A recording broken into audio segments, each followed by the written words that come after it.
महिदपुर में अनोखी शादी चर्चा का विषय बनी रही। दरअसल यहां दुल्हन ने शादी के 7 फेरे लेते ही दूल्हे के साथ अपनी फाइनल एग्जाम देने शासकीय महाविद्यालय परीक्षा केंद्र पहुंची। महिदपुर के ग्राम दुबली की चेतना राठौर का शुभ विवाह ग्राम डेलची खुर्द के बाबू चौहान के साथ संपन्न हुआ। दोनों पति पत्नी शिक्षा के महत्व को समझते हुए 7 फेरे लेते ही परीक्षा केंद्र महिदपुर पहुंचे। पति ने पत्नी चेतना को शुभकामनाएं देते हुए परीक्षा कक्ष में भेजा और खुद 3 घंटे परीक्षा का समय खत्म होने का इंतजार किया।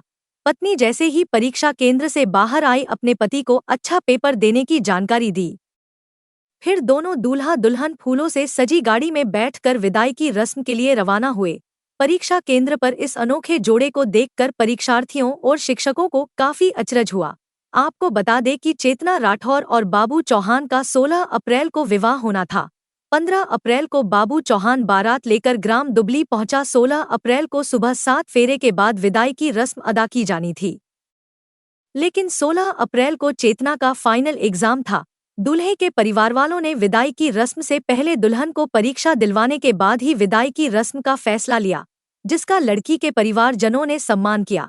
चेतना राठौर की अनोखी शादी की कहानी बताती है कि जीवन में शिक्षा की भूमिका कितनी अहम है और इसके लिए किसी भी चुनौती का सामना करने से पीछे नहीं हटना चाहिए।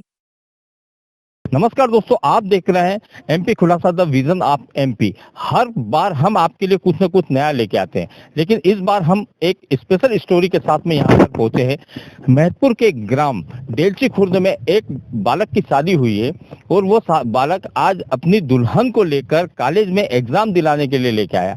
उनका सबसे बड़ा एक ही महत्व यह रहा है कि वह अपनी जो पत्नी है उन्हें पढ़ा लिखा कर कुछ अच्छा या किसी बड़े पद पर पहुंचाएं। इसी के साथ में मैं यहाँ पर जो दुल्हन है उनसे पूछना चाहूंगा कि दुल्हन जी, आपका नाम क्या है? मेरा नाम चेतना राठौर है।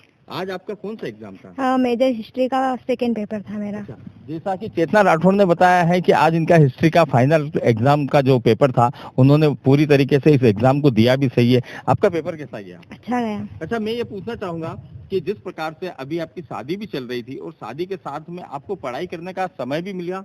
हाँ, निकाला समय पढ़ाई के लिए, तो प्रॉब्लम तो आई, बट ठीक है, अब पढ़ाई करनी है तो करना ही पड़ेगा, समय तो निकालना ही पड़ेगा। अच्छा, देखा कि पढ़ाई करने के साथ में जो शादी की खुशी है वो दुल्हन के चेहरे पे एक अलग तरीके से झलक आ रही है। अच्छा, इस पढ़ाई के अंदर में आपकी जो है शादी के साथ में जो पढ़ाई और एग्जाम जो था, इसमें आपके ससुराल वालों ने भी आपका सहयोग दिया सहयोग। अच्छा, आप पढ़ाई को क्या कितना स्तर तक समझते? पढ़ाई सब बच्चों को करनी चाहिए या नहीं करनी चाहिए?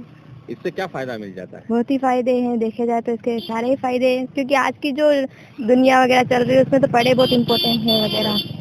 जैसा दुल्हन जी ने बताया है कि आज की जो दुनिया है उसमें पढ़ाई बहुत ज्यादा है और पढ़ाई जो है सबसे ज्यादा महत्व रखती है, क्योंकि हमारे डॉक्टर भीमराव अंबेडकर साहब ने बताया था कि शिक्षा वो शेरनी का दूध है, जो जिसे पिएगा वो उतना तेज दहाड़ेगा। अब मैं दूल्हे राजा से बात करना चाहूंगा कि जिस प्रकार से आज आपकी शादी हुई है, फेरे हुए, फेरे लेकर आप तुरंत यहाँ पर इनको एग्जाम दिलाने के लिए लेके आए हैं, तो उस विषय बताइए। जी हाँ, आज ही हमारी शादी हुई है, फेरे लेके हम सीधा यहीं पे आए एग्जाम दिलवाने के लिए। आप आपकी दुल्हन से को आगे भी पढ़वाना चाहेंगे या पढ़ाई बंद करवा देंगे? पढ़ाना चाहेंगे ना, पढ़ लिख के कुछ बड़ा आदमी बनना चाहती है। ठीक है, क्या नाम है आपका? बाबू चौहान। बाबू चौहान, जैसा कि आपने देखा कि एक दूल्हा अपनी दुल्हन को लेकर आया है, यहाँ पर एग्जाम भी दिया है, पीछे से बहुत सारे स्टूडेंट बच्चे यहाँ से एग्जाम दे के जा रहे हैं, सभी यहाँ पे है। इसी के साथ एमपी खुलासा से लोकेंद्र सूर्यवंशी की खास खबर।